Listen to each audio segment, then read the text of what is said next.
Bonjour, vous êtes directeur France de Cortexia, une entreprise qui met l'IA, donc l'intelligence artificielle, au service des collectivités pour la propreté urbaine.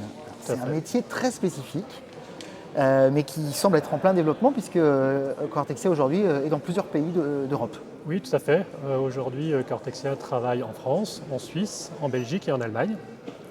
Donc en France, nous travaillons avec plusieurs collectivités, toute taille de collectivité. Notre plus petit client, la plus petite ville, fait 20 000 habitants. Et la plus grosse, plus de 400 000 habitants. D'accord. Voilà. Donc des vrais enjeux. Alors, il y a ce choix d'aller vers la propreté urbaine qui ne paraît pas complètement spontané comme ça. Qu'est-ce qui a présidé ce choix et quels sont les réels besoins des collectivités ? Aujourd'hui, les collectivités sont confrontées à des obligations budgétaires. On sait que les budgets tendent à diminuer. Pour autant, elles ne sont pas prêtes à faire des concessions sur la propreté. Il faut toujours faire aussi bien à moyen égal ou moindre. Donc il faut réfléchir à une nouvelle manière de travailler. Et donc nous, on leur apporte des solutions dans la manière de réfléchir, dans la manière d'agir. Voilà, avec les moyens dont ils disposent. Mais comment harmoniser la propreté urbaine sur l'ensemble de leur territoire avec les moyens dont ils disposent. D'accord, donc on met l'intelligence artificielle au service de l'optimisation de la propreté urbaine. Exactement. Une fois qu'on a dit ça, concrètement, qu'est-ce que ça veut dire ? Concrètement, on vient équiper, on va réfléchir avec la collectivité quel type de véhicule on va équiper. Ensuite, on va venir équiper, lorsque le véhicule a été défini, on cherche un véhicule qui va tourner le plus possible dans l'ensemble des rues. Donc on va l'équiper selon la taille de la collectivité, 1, 2, 3, 4, 5, 6 véhicules. Souvent, on en vient à équiper des balayeuses, des bennes à ordures ménagères, voilà, des véhicules qui tournent tous les jours. Et on les équipe d'un système qui va capter les images et on met une box à l'intérieur du véhicule. La box va analyser, les images qui sont captées par la caméra et ça va calculer une notation. Et tout ça va remonter et donc ensuite la ville va bénéficier d'une cartographie avec l'ensemble des rues et donc avec un code spécifique. Donc rouge, les rues sont à un niveau inférieur au niveau souhaité, vert on est dans le niveau souhaité par la collectivité et bleu on est en surpropreté. La sous-propreté comme la surpropreté doivent être traitées. Oui, on ne va pas nettoyer deux fois la même rue. Voilà. Et aujourd'hui, on se rend compte que certaines collectivités sont dans la surpropreté. Ça peut être aussi la conclusion. Voilà, le travail est bien fait, mais l'idée, c'est peut-être que la rue, telle rue est très propre, mais il faut peut-être arrêter d'y passer 2 fois par semaine, y passer qu'une seule fois par semaine, parce qu'il y a d'autres zones de la ville qui nécessitent pour le coup de passer non plus 2 fois par semaine, mais 3 fois par semaine. D'accord. Qui est décisionnaire ? Parce que vous mettez donc ces caméras dans les véhicules, elles reviennent, vous avez la cartographie des sous-propretés, propreté, etc.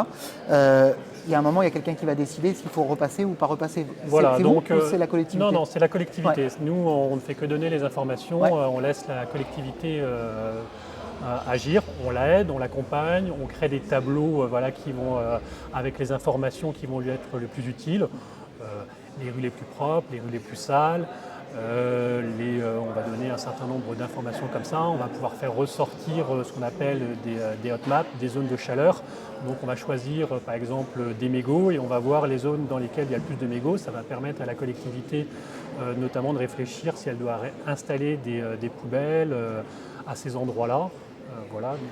Mais c'est la collectivité, on laisse la collectivité complètement maître de sa réflexion et de la réorganisation de ses tournées. Voilà. D'accord, donc le niveau de détail va jusqu'aux mégots, c'est pas juste les poubelles qui sont renversées par terre. Non, c'est mégots, on est capable d'identifier des mégots, des emballages, des bouteilles, des cartons, ce type de déchets. D'accord. Sur à peu près tout type de véhicule disponible aujourd'hui dans les collectivités ? Alors on travaille, il faut que le véhicule, pour que les images soient de bonne qualité, il faut que le véhicule ne roule pas trop vite, donc entre 30 et 40 km/h. Après, il faut qu'il y ait une certaine hauteur, entre minimum 1,80 m Parce que la caméra filme une partie de la rue et le trottoir, dans le respect. Voilà. On parle de film, mais en réalité, ça capte des images et les images sont analysées directement dans la box. Il n'y a pas de remontée d'images. Voilà, c'est que de la data qui sort. C'est que de la data. Ouais. C'est pour ça qu'on met vraiment un calculateur dans le véhicule. Ouais, ça évite les histoires de protection de données et droit à l'image. Peut-être une dernière question, pardon pour le cliché, mais vous êtes implanté notamment en Suisse. Oui. Est-ce que les exigences de propreté sont les mêmes en Suisse, en Belgique ou en France ? Tout le monde rencontre les mêmes problématiques. Voilà, donc combattre les mégots, les emballages abandonnés, les exigences sont les mêmes. Donc tout le monde se bat pour améliorer la propreté urbaine. Ouais.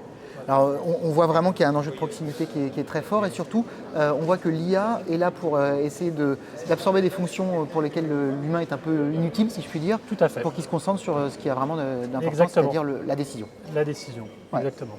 Et puis on préfère que les gens soient utilisés, travaillent plutôt pour aller faire de la prévention plutôt qu'aller courir et noter dans la rue tel type ou tel type d'incident. On est bien d'accord. Encore une initiative qui montre qu'on a plein d'entreprises françaises qui font bouger la France. Merci beaucoup Hugues de Cambo et donc longue vie à Cortexia. Merci. Merci.